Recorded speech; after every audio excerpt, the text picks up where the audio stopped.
You're tuned in to our 4th of July 2025 flashback weekend, a look back at some of the biggest stories we've been covering for you so far in 2025. What you're about to hear is a previous broadcast. This is Hidden Killers with Tony Brueski. When the central piece of evidence in your case is a bullet casing, has more controversy around it than a pineapple on pizza, you might have a problem. Richard Allen's case hinges dramatically on one small piece of metal allegedly linking his gun to a double homicide. But the reliability of forensic ballistics is being questioned more intensely than ever before. And I'm also questioning the legitimacy of that bullet ever having those markings on it when it was put into evidence in 2016. There's a way they might have got those markings on there.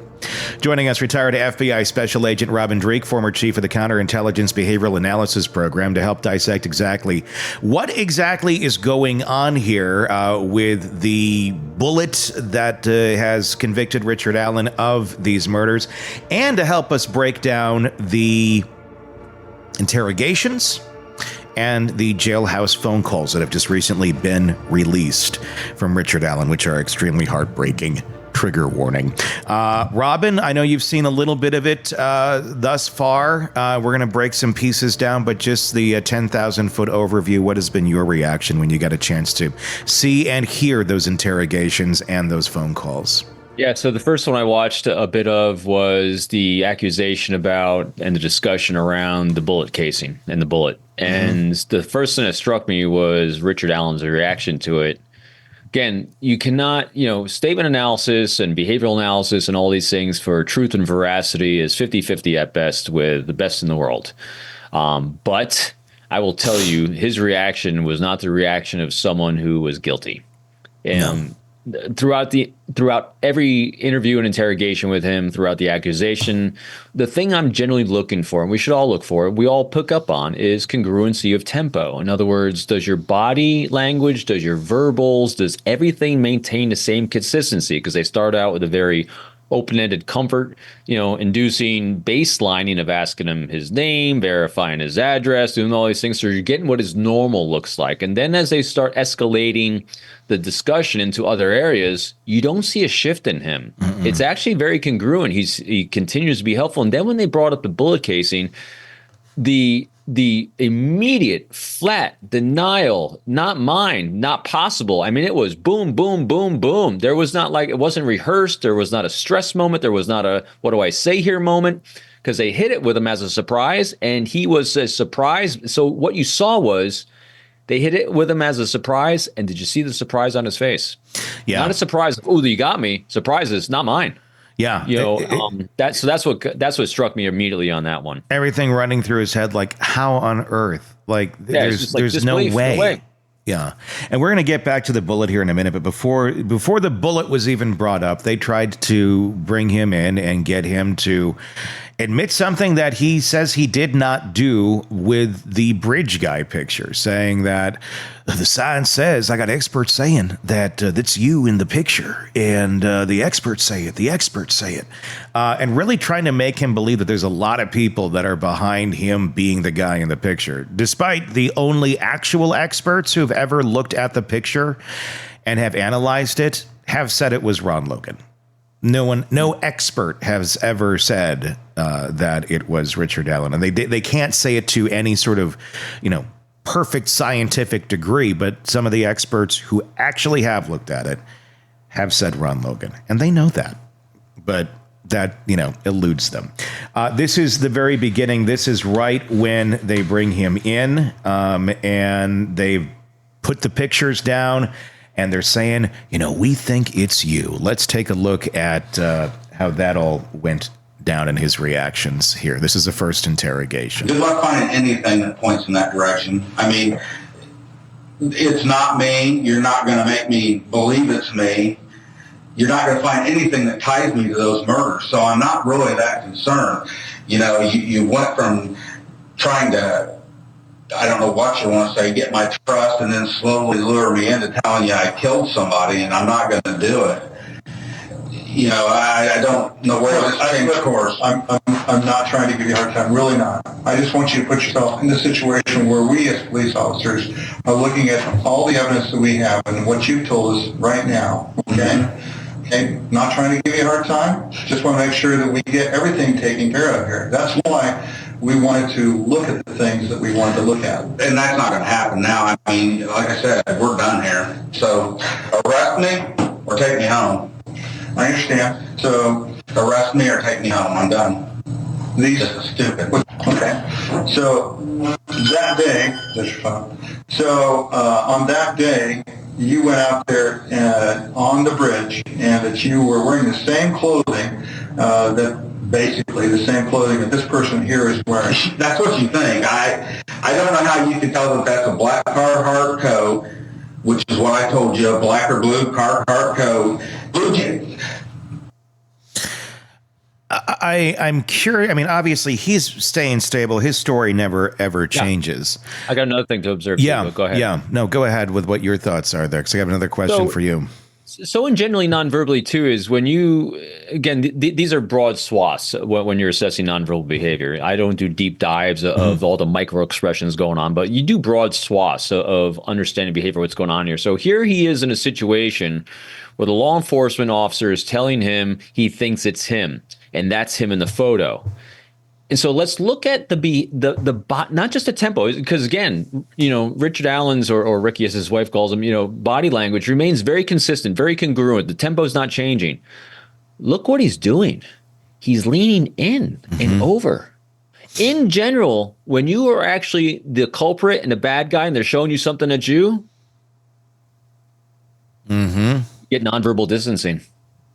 There is no distancing he's making from that photo because it's not him. He doesn't feel it's so see what I mean? I said, so that's what it's another one of those little moments where he's not distancing himself physically from what he's being presented. Yeah. Again, nothing is ever conclusive in these things, but it's another data point that says he does not see that as him because he's not distancing himself from it. He's like, that's not me. Go. And that's just one piece of this. And if anybody wants to watch the whole hour some of this initial interview, please do so. It's on the channel.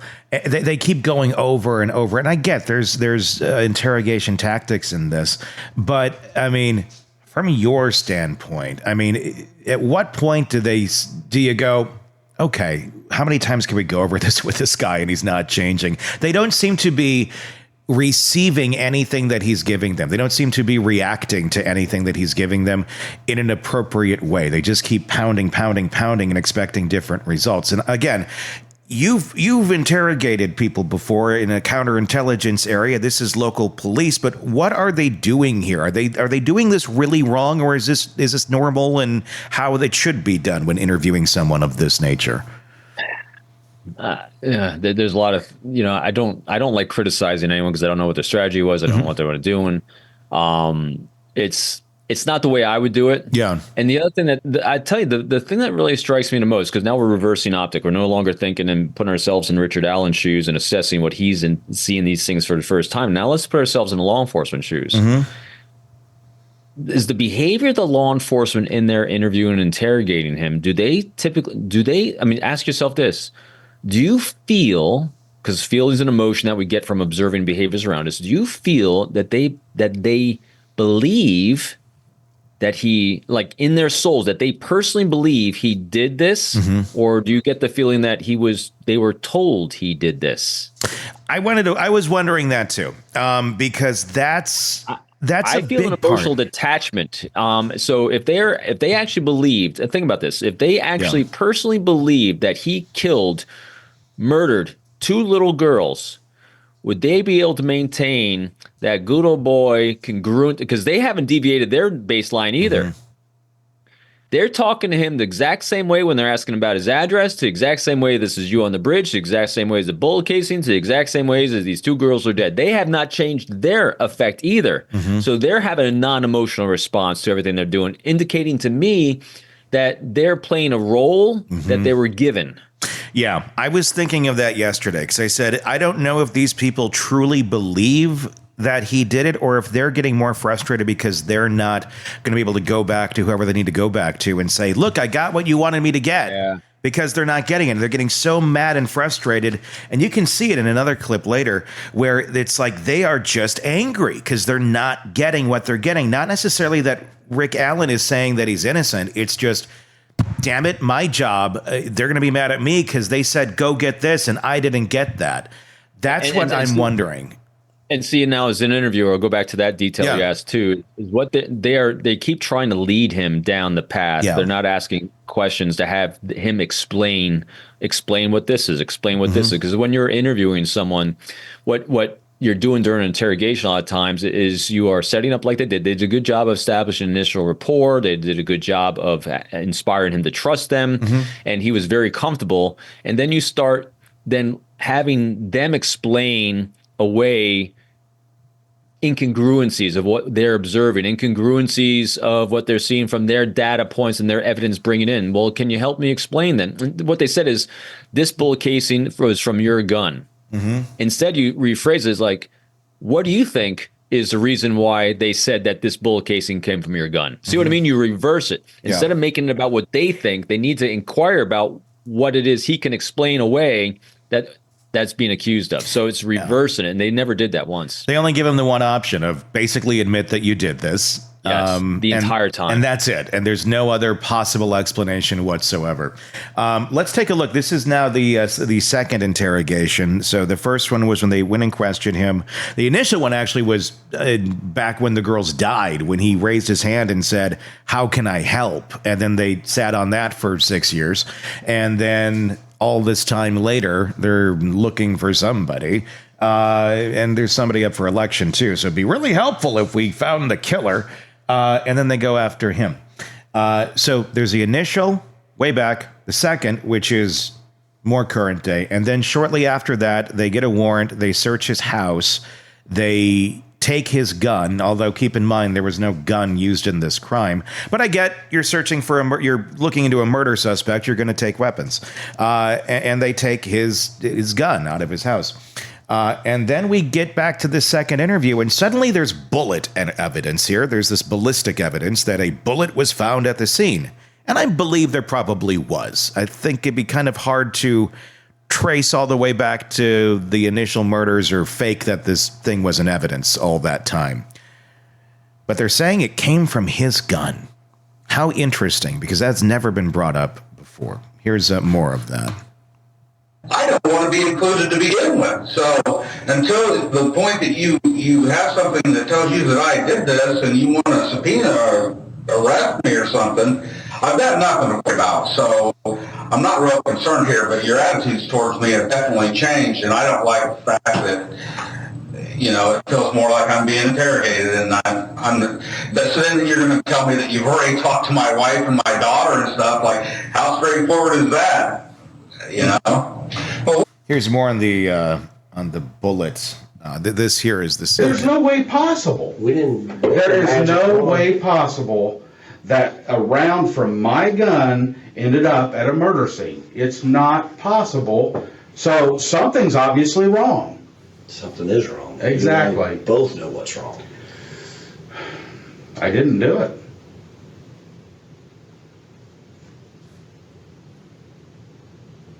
And I'm not going to sit here all day trying to convince you that I didn't do it. No. You obviously think that I did. I'm not going to sit here all day and convince you that I think that you did do it, Rick.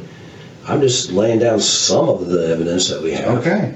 And we're going to get more. I don't think so. We're only giving you the opportunity to get out in front of this. This is your opportunity. Like I said earlier, the truth is easy. I've got nothing to get out in front of. I'm not going to tell you I did something I didn't do. Okay. Okay. And I don't want you to tell me something that you didn't do. Then stop asking me to. I'm not. I'm just asking you to tell the truth about this day. I asked you to go back and rehash it, and you wouldn't. Why? I told you, because I'm not going to... You guys are like trying to trick me into doing something. I'm not trying to trick you. I told you what happened. You've already got it. There's no need for me to tell you again. Story. Whatever. There aren't any. I don't know how I can make this any clearer. I'm not going to tell you that I had something to do with this. Again, leaning in there. So not just that, but first of all, people that have, in general, people that have done something wrong and that are being accused of it and they've actually done it, and are trying to lie about it, you generally typically see panic responses of rapid excuses, rapid changing the subject. I mean, you see a lot of different behaviors of stress being induced because when you're being accused and you know you've done it, you have stress responses in your brain and it leaks out of you verbally, non-verbally. You're not seeing any of that. You're seeing exasperation with him, which is congruent with some veracity here. The other thing too is, notice when I don't generally do a lot of nonverbal assessments, but he's so dramatic with this. He is saying, I didn't do it. And now he's not saying it like this with high compression, open. In other words, anything that's up and out, palms up, pencil displays, all the body language is up and out, says, I have high comfort with the things I'm saying. And as he's saying, I didn't do it, high comfort, saying that. In other words, we have very good congruence between the words he's saying and the emotions he's feeling as he's saying it. That's why we believe him, because there's congruency, because they are just exhausting him. And that's why think about this. If you're a bad guy, you've done something wrong and they keep poking at you, you're thinking, oh, they're not believing me. I have to give them a better story. Oh, they're still not believing. I got to try this story. Let me try this angle. He's not doing that because there's nothing else to tell. He didn't do it. See what I mean? He's not inventing anything because there's nothing to invent around a lie or fiction. The tactics that they're using in this round, and we're going to watch another clip here where his wife gets involved. No tactics.